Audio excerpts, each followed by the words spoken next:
Bismillahirrahmanirrahim. Assalamualaikum warahmatullahi wabarakatuh. Nama saya Siti Aisyah binti Jeni, nombor matriks 052412. Saya dari Diploma I-Tech SEM 3. Hari ini saya akan bentangkan bahagian yang keenam, iaitu fi uhmul ahdath allati waqa'at ba'da fatah Makkah ila wafat Rasulullah sallallahu alaihi wasallam wa ghazwa Hunain. Maksud dia, peristiwa penting selepas pembukaan Mekah sehingga kewafatan Rasulullah SAW. Tajuk yang saya akan bentangkan ni tentang Ghazwah Hunain, maksudnya Perang Hunain. Perang Hunain ni mengisahkan tentang satu kaum, iaitu kaum Hawazin yang telah berhimpun untuk memerangi Rasulullah SAW selepas Allah membuka kota Mekah untuk Rasulnya dengan orang-orang Islam. Tambahan pula penentangan Quraisy yang makan masa selama 21 tahun sejak permulaan risalah runtuh akibat pembukaan kota Mekah tu. Akhirnya tercetuslah pertempuran antara kaum Hawazin dengan tentera Islam. Dalam topik ini kami akan membentangkan tentang pengajaran-pengajaran yang kita boleh dapat daripada pembukaan Mekah sehingga kewafatan Rasulullah SAW. Untuk poin yang pertama, maka min ghurur Malik bin Auf wa adama istima'ihi li nasihatun Durayd bin Aslimah hursan minhu ala ar-ri'asah wa iftiraran minhu bi sawabi fiqahu wa tukabburan an ayaqulu qaumuhu wa huwa asyabi al-qawi al-mata'. Pengajaran yang pertama boleh kita ambil daripada sikap bongkak seorang lelaki yang bernama Malik bin Auf, iaitu ketua kaum Hawazin. Malik ni dia enggan untuk mendengar nasihat seorang lelaki lain, iaitu Durayd bin Aslimah, iaitu bekas ketua Hawazin.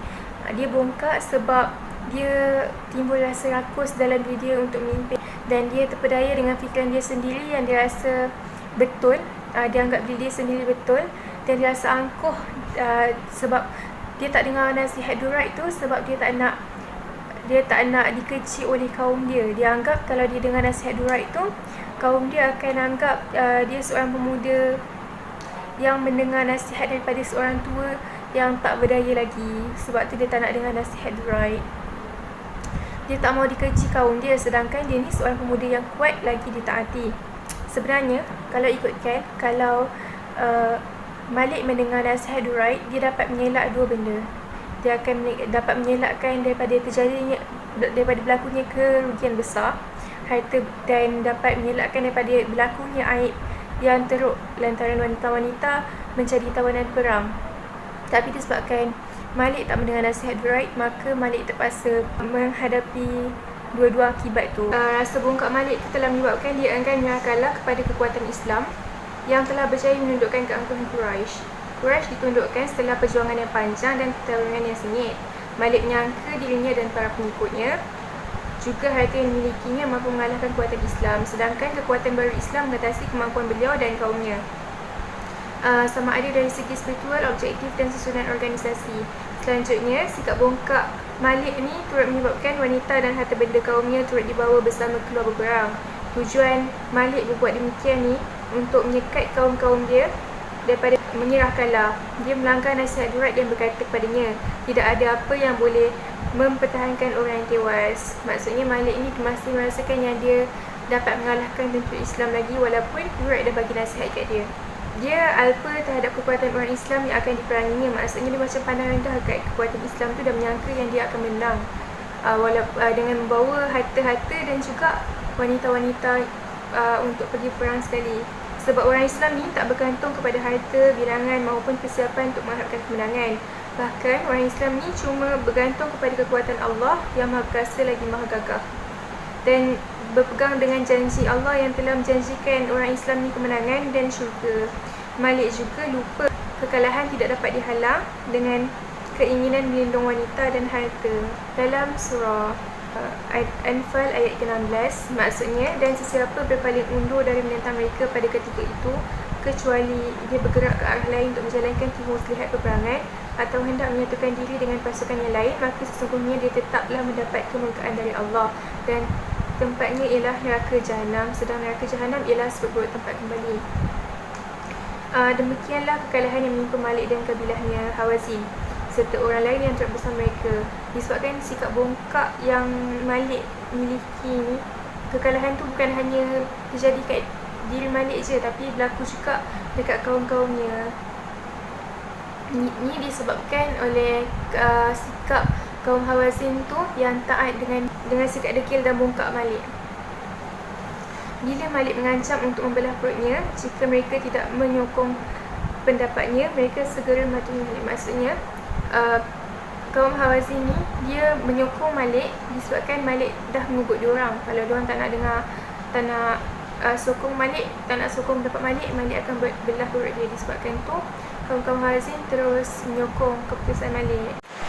Untuk poin yang kedua pula, maka min isti'arati ar-rasul sallallahu alaihi wasallam min Safwan wa huwa musyrikun mi'atun dar'a ma'a يكفيها من السلاح ففيه عدن وجوب الاستعداد الكامل لقتال الأعداء جواز شراء السلاح من الكافر أو استعارته على ألا يؤدي ذلك إلى قوة الكافر فاستعلائه واتخاذه من ذلك وسيلة لأذى المسلمين وإيقاع الضرور بهم. Okey, untuk poin yang kedua dalam Ghazwah Hunain ini, Rasulullah turut menunjukkan kepada kita tentang kewajipan untuk melakukan persediaan yang sempurna sebelum berperang. Apa yang Rasulullah tunjuk, Rasulullah telah meminjam 100 baju perisai dan senjata yang diperlukan daripada seorang lelaki musyrik, iaitu Safwan, untuk menunjukkan apa yang Rasulullah lakukan ini, untuk menunjukkan kepada kita keharusan untuk membeli atau meminjam senjata daripada orang kafir. Pembelian dan pinjaman ini harus dengan syarat ia tidak membuatkan orang kafir itu semakin kuat dan mendapat kekuasaan.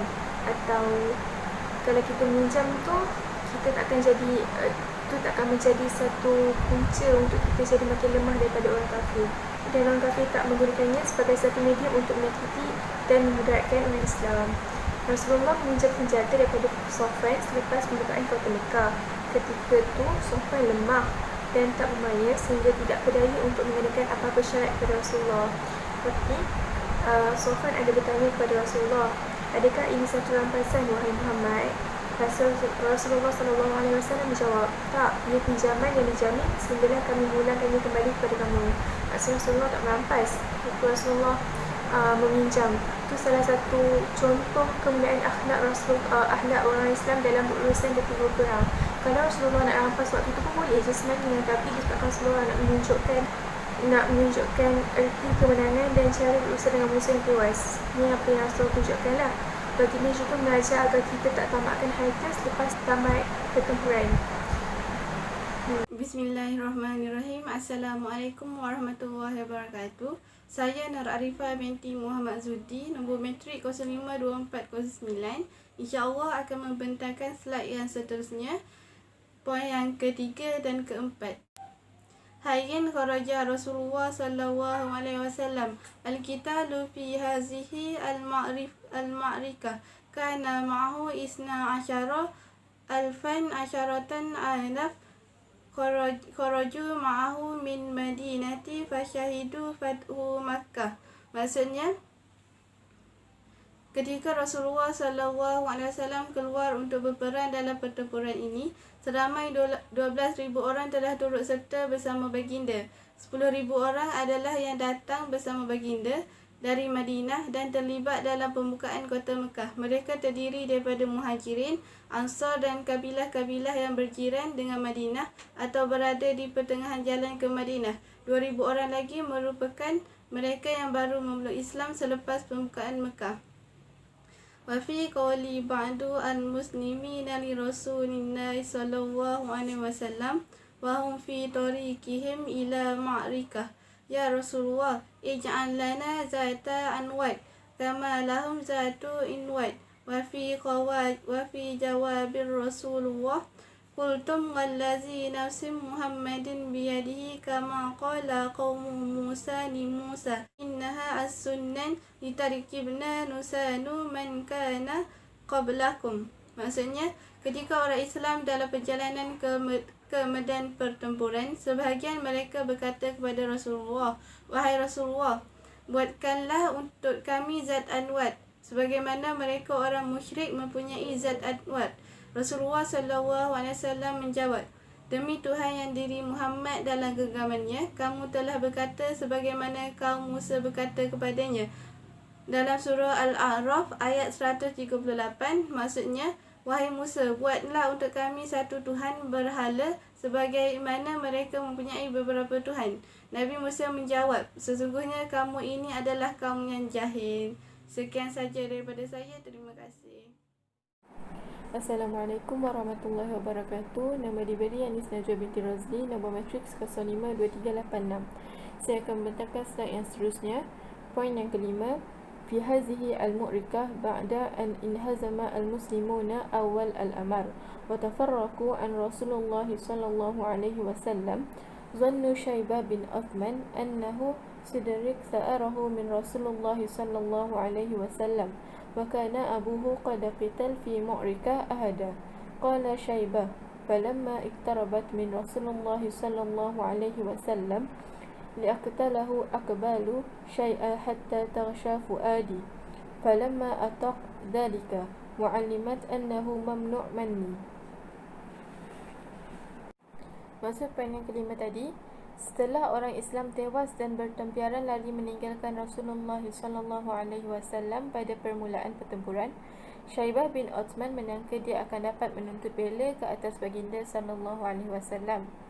Bapanya telah terbunuh semasa Ghazwah Uhud.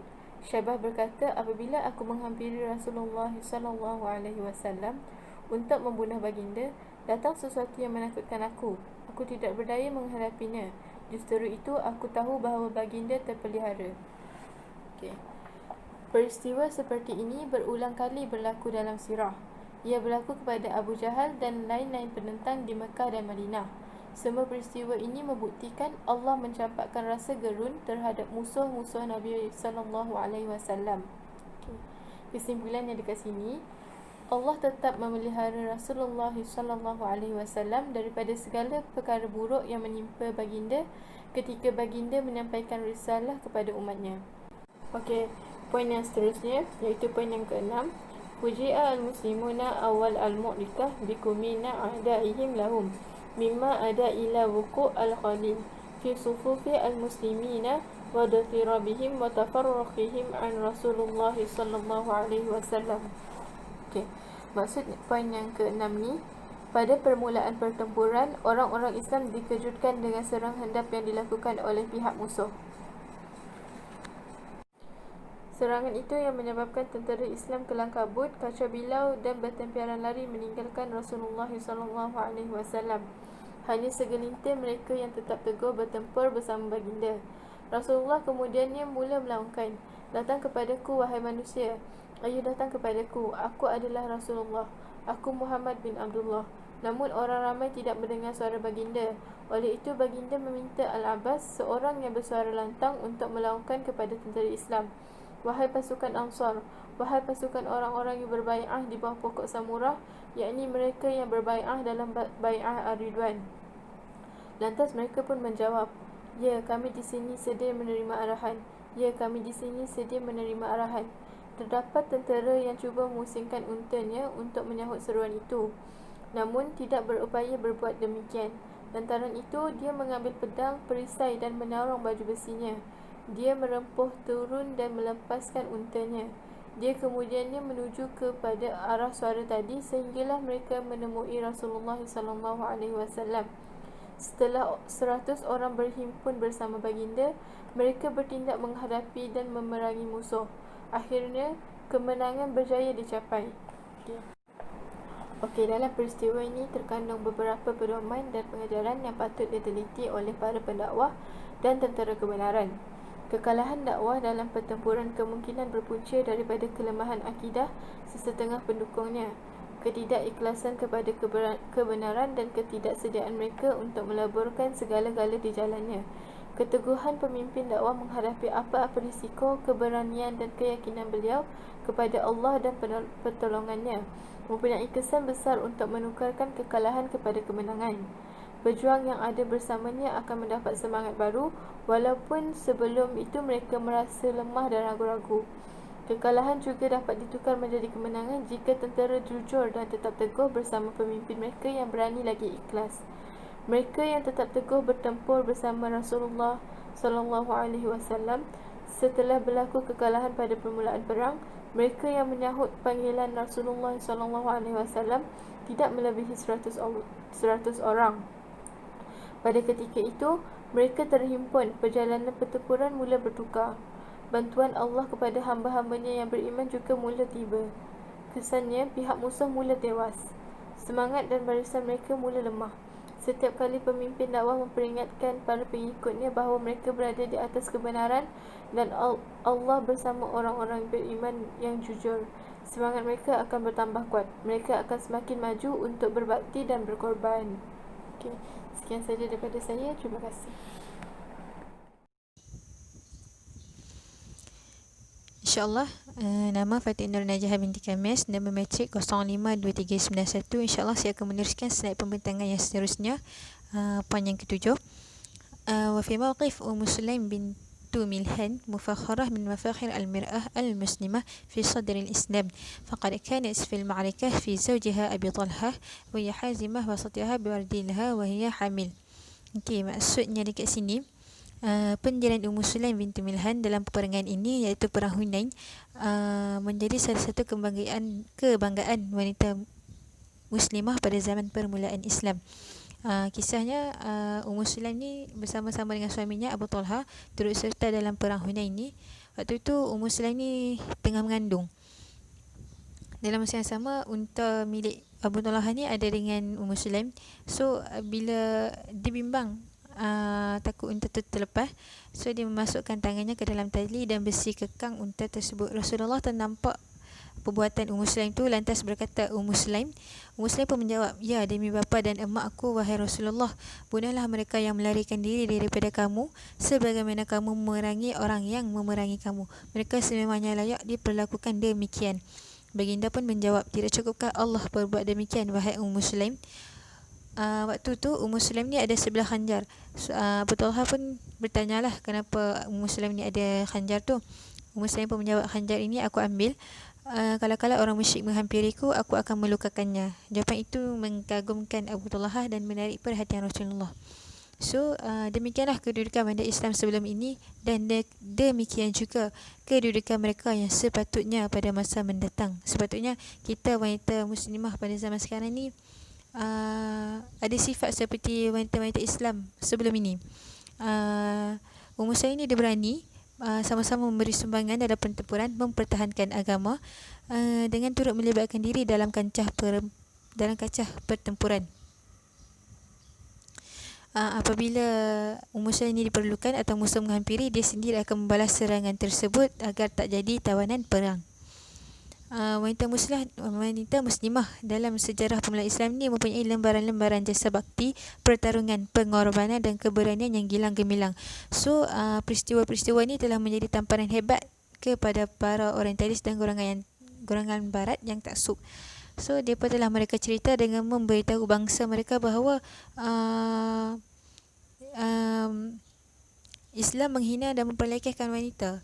Mereka juga dakwa risalah Islam ni dalam batasan dia tak normal dan memperuntukkan tempat yang selayaknya bagi wanita dalam masyarakat.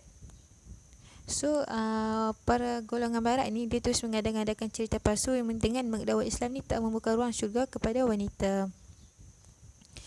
Okay, tanpa kita meneliti kepada nas-nas Al-Quran dan Sunnah yang terang-terang menolak dongeng ini, sejarah Islam sendiri telah mencatat jasa-jasa wanita Islam dalam menyebarkan Islam, berdakwah dan berkorban di jalannya. Ini sedikit pun tidak pernah dicatatkan oleh sejarah mana-mana agama lain, hanya agama Islam.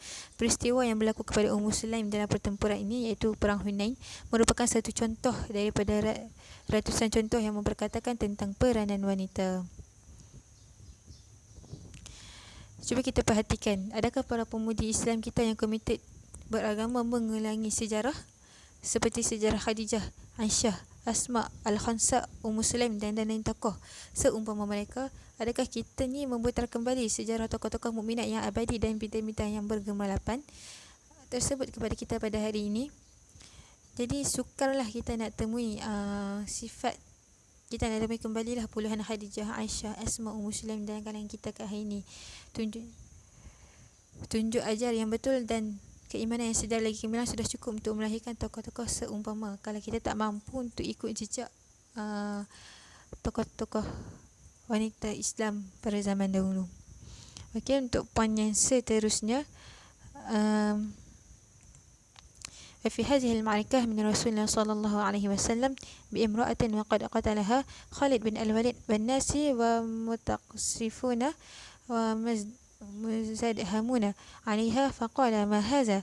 قالوا امرأة قتلها خالد بن الوليد. فقال رسول الله صلى الله عليه وسلم لبعض من معه أدرك خالدا فقال له إن رسول الله ينهاك أن تقتلوا وليدا أو امرأة أو عصيفا أجيرا. Okey, maksudnya dekat sini nak kata dalam pertempuran ni Rasulullah menemui seorang wanita yang telah dibunuh oleh Khalid al-Walid.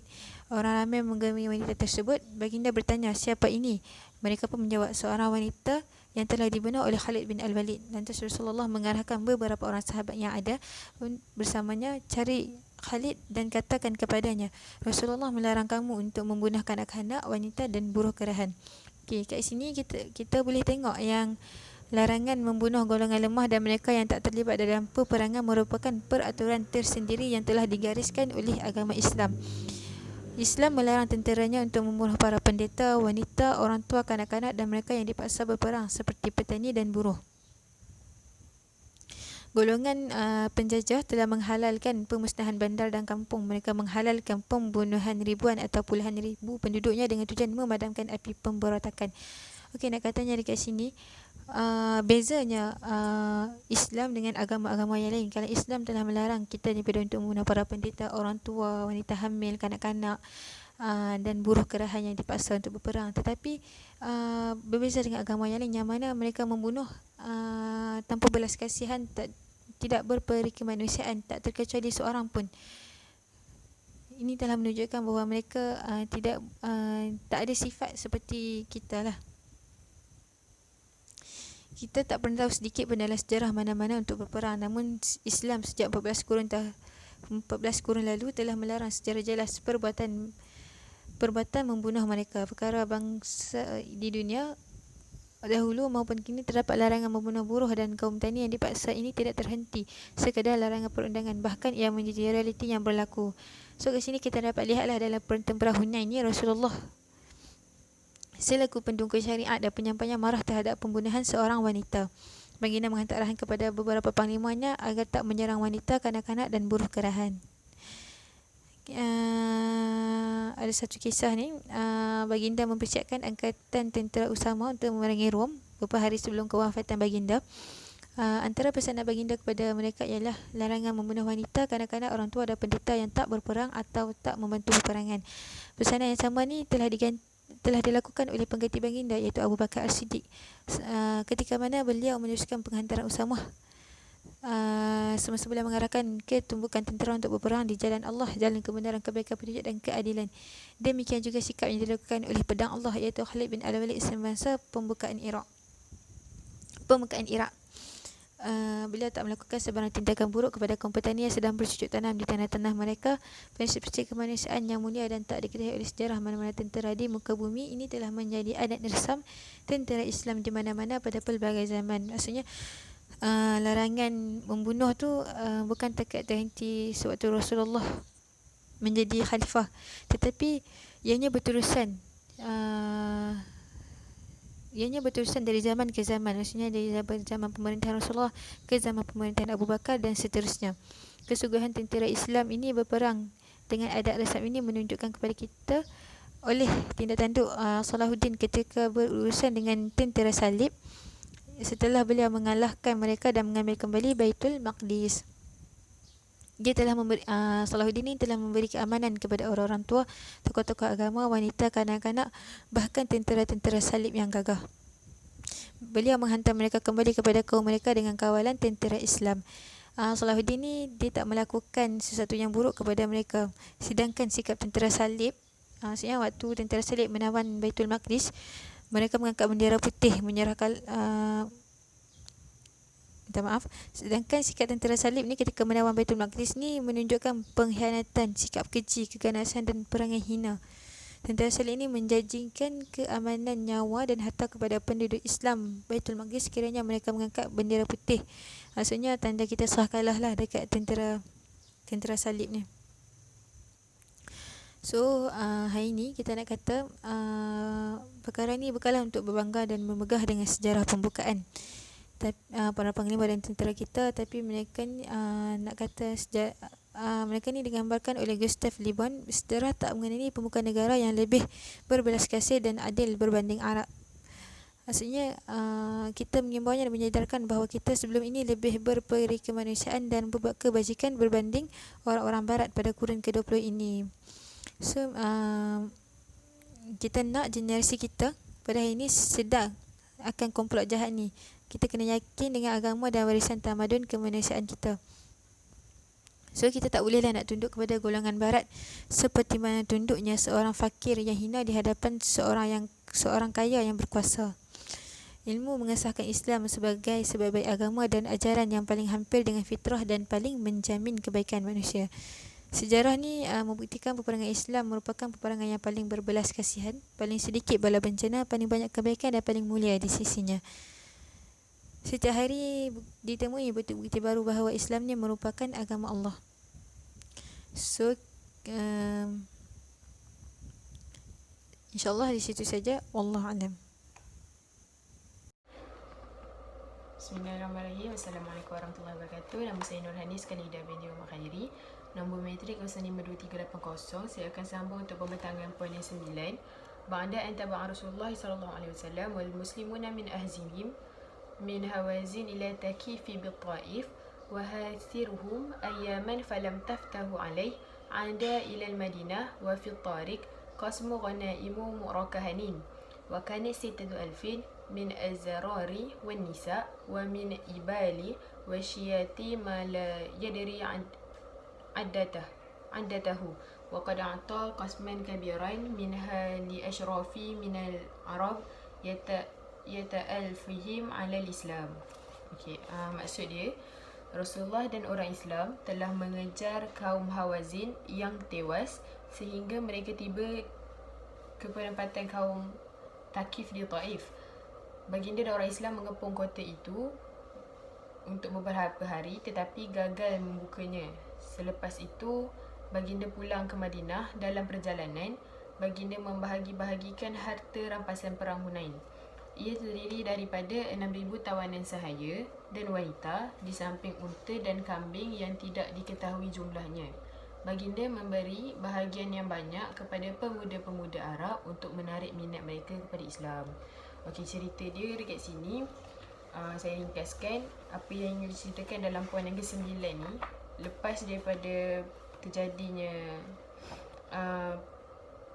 sesi Rasulullah dengan orang Islam untuk kejar kaum Hawazin dekat Thaqif tu, dia dah dapat nak bagi-bagikan harta rampasan perang lah.